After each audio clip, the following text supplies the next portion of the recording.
Sveiciens visiem skatītājiem. Šodien es jums parādīšu, kā izveidot vienkārši elegantu fórumu parakstu. Ņemiet vērā, ka šī man pat pirmā pamācība, ko es veidoju. Nu labi, tā pat pirmā jau nav, bet veidojot video, tā ir pat pirmā. Tātad, kā jau minēju, veidosim fórumu parakstu. Es jau iepriekš esmu sagatavojis renderu. Renders ir ņemts no koda. Tātad ķersimies jau uzreiz pie lietas. Pirmkārt atveram Photoshop. Tad veidosim jaunu dokumentu. Nosaukumā ierakstiet, ko gribat. Es rakstīšu, ka tas būs mans pirmais. Kā jau zināms, standarta fóruma parakstos izmēri ir 350x150. Bet es esmu pieredzējis pie 380 un 100x180. Es uzskatu, ka tas ir optimālais izmērs. Tātad pārvietosim renderu uz mūsu izveidoto dokumentu. Kā jau redzat, viņš ir lielāks nekā vajag, tāpēc spiežam Ctrl+T, lai samazinātu, tā lai veiktu precīzi samazināšanu. Pieturam Shift un velkam uz leju. Tādējādi jūs paši varat regulēt, cik lielu jums to renderu vajadzēs. Tātad tagad ķersimies pie background. Sākumā paņemsim dažu krāsu no rendera, tā lai būtu fons izskatīgāks. Tad pašā backgroundā mēs sazīmēsim vienkārši dažas līnijas, tā lai pats renders piestāvētu. Ņemsim dažādas krāsas, un tas ir galvenokārt uz savu izjūtu. Tā. Kā arī būs nepieciešams mazliet tumšāks krāsas. Tā pa daudz sarkanais.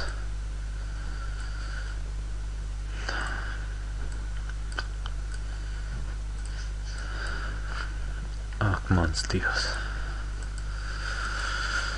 Tālāk mēs šito visu sazmuģosim, vai kā jūs tur sakat, man tīri vienalga ir.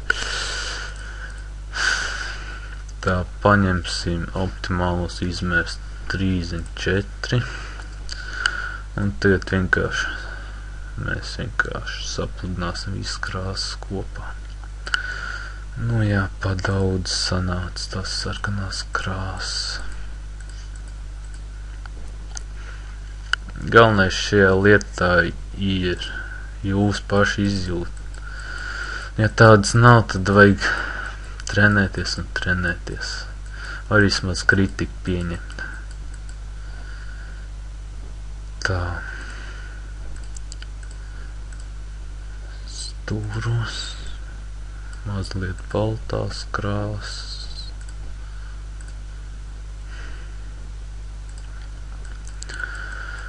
Kā arī es visu savus paraksts, galvens un tā tālāk. Esmu pieredzējis vienkārši klusumā veidot, tāpēc neņemiet ļaunā, ka es maz runāju. Tātad tagad ķersimies pie paša rendera. Tad mums vajadzēs viņu duplicēt divas reizes, un duplicējot jūs varat spiest labo taustiņu un duplicate layer, vai arī ātrāk paņemiens, spiežot Ctrl+J. Tātad paņemsim pašu pirmo layeru, vai arī tas, kas ir pašā apakšā, un arī sazmuģosim viņu. Ņemam 100%, vienkārši smūģojam, vienkārši velkot ārā no paša rendera.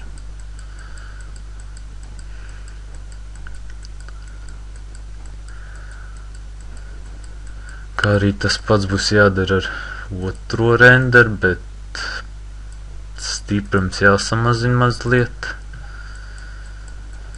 Tā. Es zinu, ka pašlaik backgrounds izstāsta tā nesmug, bet to mēs labosim darba procesā. Un tagad pašu pirmo layeru samazinām līdz kādiem 15-10, starp 15-10%. Un vienkārši apkārt mazliet vajag pazmuģot. Kā arī man tas viss renders izstās mazliet pagaišu. Tātad mazliet jāpieķerās klāt pie background. Mazliet melnās krāsas. Un kā arī tāpat pazmuģosim. Jā, mēs pieredzi strādāt tā. Tālāk.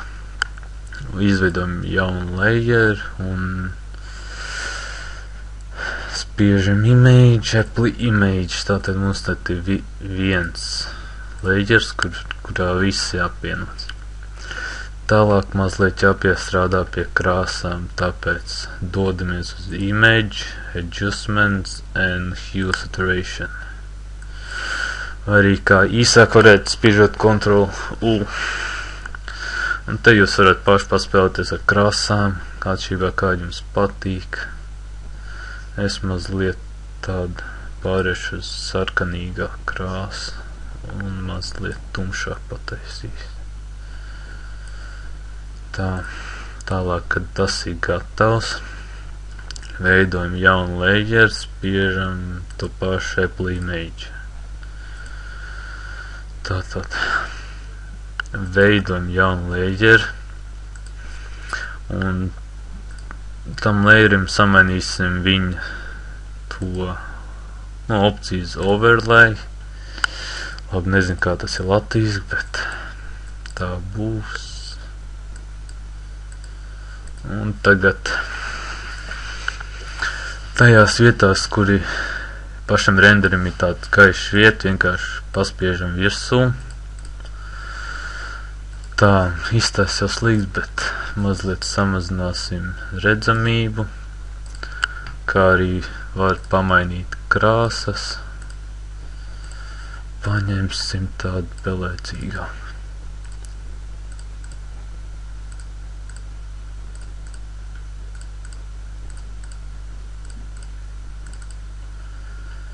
Tātad, kad mums jau gandrīz viss būs galā, tad mēs paņemsim image adjustments and gradient map. Tātad, kā redzat, mums viņš neizstās labi.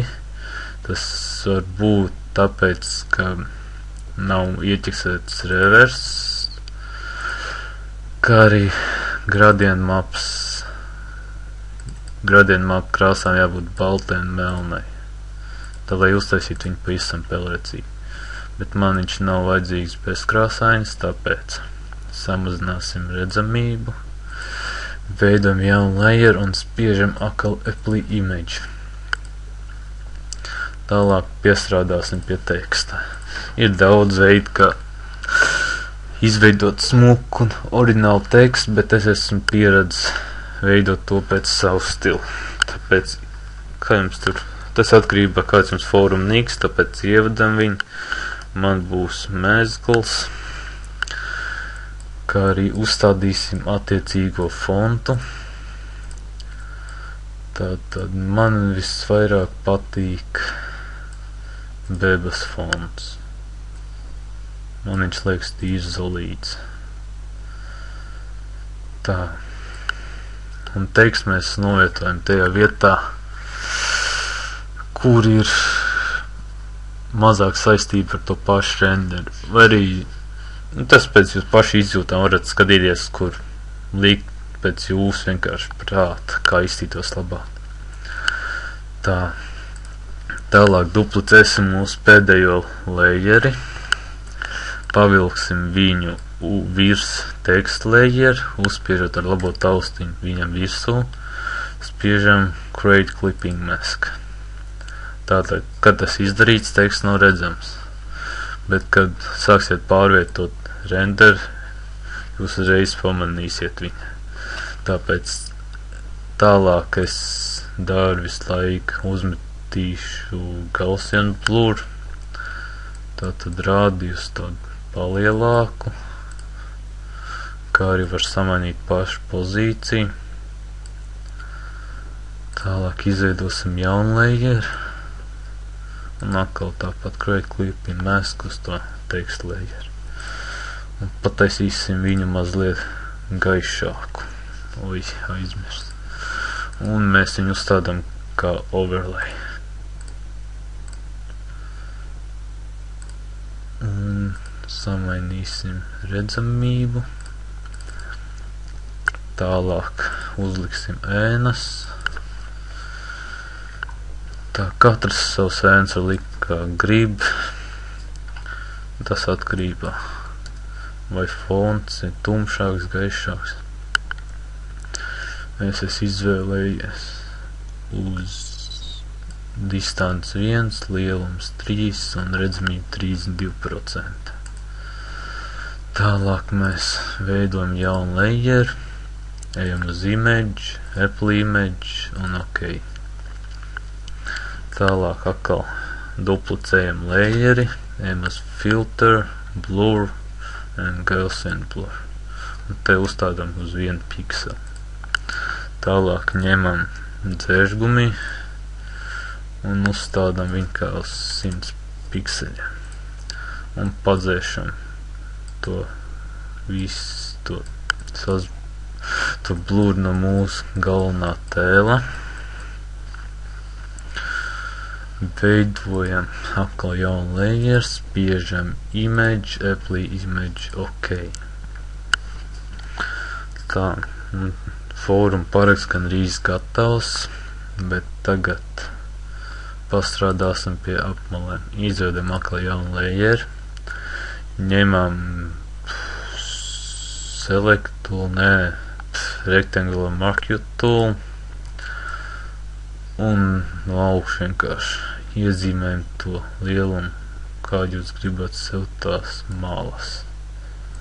Kā arī tā, to pašu arī izdarīsim apakšā. Tā, tagad tas ir gatavs.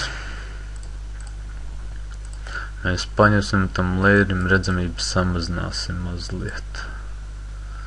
Tātad veidojam jaunu layeru, image, Apple image, OK. Un pie pašu layeru blending optioniem paņemsim stroke uz 1 pikseli, bet pozīcija būs no iekšpuses. Kā arī tam pašam layerim samazinam redzamību mazliet. Tagad tas ir gatavs, spiežam atkal new layer, image, Apple image, OK. Tā, tagad filter, sharpen. Tā kā redzēt, mums viņš mazliet izcēlās, mazliet kvalitāte uzlabojās, bet tas mazliet pa daudz, tāpēc redzamību samazināsim mazliet. Tā, un tā arī mūsu paraksts ir gatavs. Bet es zinu, ka šoreiz es tik daudz nepiestrādāju pie teksta.